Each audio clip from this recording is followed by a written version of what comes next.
Malawi, protests have usually peaceful country was brought to a standstill by the closure of shops and banks in the main cities.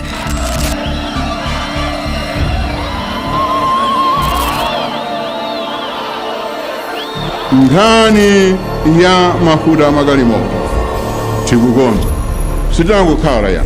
Citizens are angry about the continuing shortages of fuel and foreign exchange and allegations of misuse of power by Mr. Mutharika and his government.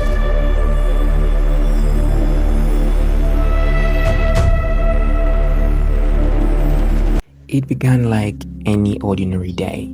The sun rose over Blantyre, Lilongwe and Mzuzu. Social media wasn't yet dominant, but whispers spread quickly. Demonstrations were planned. Few imagined the chaos that would follow. Until then, Malawi had long been regarded as one of the most peaceful nations in Africa. No major wars, no widespread civil unrest since independence. To understand what happened, we must go back in time. Malawi gained independence from Britain in 1964. For 30 years, it was ruled by Hastings Kamuzu Banda, a dictator who allowed no dissent. Power was absolute. The people had no voice. I have decided to call for a national referendum on the question of whether people want our present one-party system or want to switch on to the multi-party system of government. Then, in 1994, democracy arrived with Bakili Muluzi. It brought hope, but also challenges. Public companies were privatized, offered amid allegations of corruption. Counterfeit currency flooded the market, the economy faltered, and the president responded with jokes from the podium rather than solutions. For ordinary Malawians, life grew harder, where a few grew worthy. By 2004, voters demanded change. Bingu Mutharika was elected president, and change came.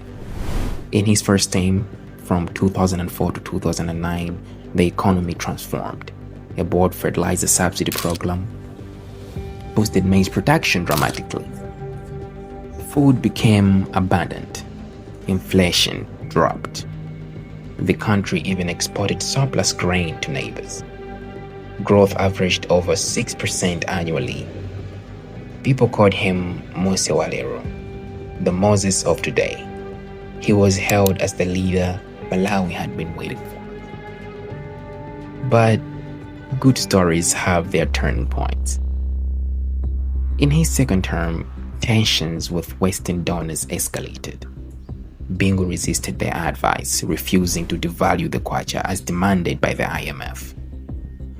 Openly rejecting calls to legalize same-sex marriage and expelling the British ambassador in 2011 after diplomatic friction. Donors responded by withholding aid and closing the foreign exchange tap. Without forex, fuel imports dried up. Queues at petrol stations stretched for days. Sugar, medicine, and basic goods vanished from shelves, even though some were produced locally. Frustration boiled over. Civil society groups, human rights activists, and ordinary citizens, fueled by shortages of rising prices, unemployment, and perceived authoritarianism, called for nationwide protest on 20 July 2011. They demanded the president's resignation and reforms. The demonstrations began peacefully in major cities, but by midday, rumors flew. Violence in one township, looting in another. What started as marches descended into chaos.